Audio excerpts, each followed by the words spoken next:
Mobil ketua gangster itu tiba-tiba ditabrak seseorang dari belakang. Pelaku penabrakan itu kemudian keluar dari mobilnya namun dengan menutupi wajah dan kepalanya. Begitu juga dengan ketua gangster itu, tanpa rasa curiga dia segera turun dari mobilnya. Setiba di luar, penabrak itu kemudian meminta maaf dan mengaku salah dengan alasan jalannya licin karena sedang hujan.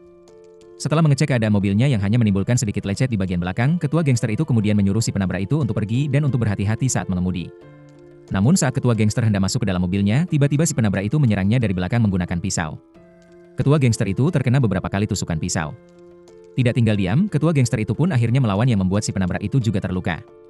Merasa tidak mampu melawan, pelaku penabrakan itu pun melarikan diri. Dengan luka tusukan yang begitu parah, ketua gangster itu pun harus dirawat dengan serius di rumah sakit. Saat sudah keluar dari rumah sakit dan sedang menunggu jemputan dari anak buahnya, ketua gangster itu memperhatikan seorang siswi SMA tepat berada di sampingnya sedang kehujanan saat menunggu bus. Karena kasihan dan sedang menggunakan payung, dia memberikan payungnya itu kepada siswi tersebut. Siswi itu pun begitu senang dan berterima kasih atas kebaikannya. Namun, saat sudah tiba di rumah ketua gangster itu menyaksikan sebuah berita pembunuhan seorang siswi SMA yang sedang disiarkan di televisi.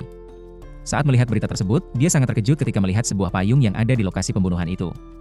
Payung itu persis dengan payung yang dia berikan kepada siswi yang dia temui sebelumnya.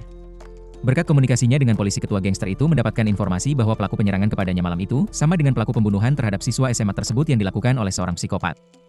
Psikopat itu telah lama menjadi buronan kepolisian namun tidak dapat ditangkap.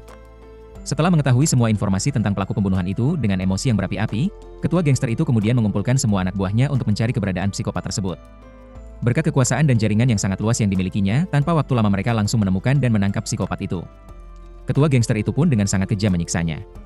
Psikopat yang selama ini seperti malaikat maut dengan kejam membunuh banyak korban yang tidak bersalah dan tidak bisa ditangkap oleh polisi, kini harus berakhir dengan sadis di tangan ketua gangster.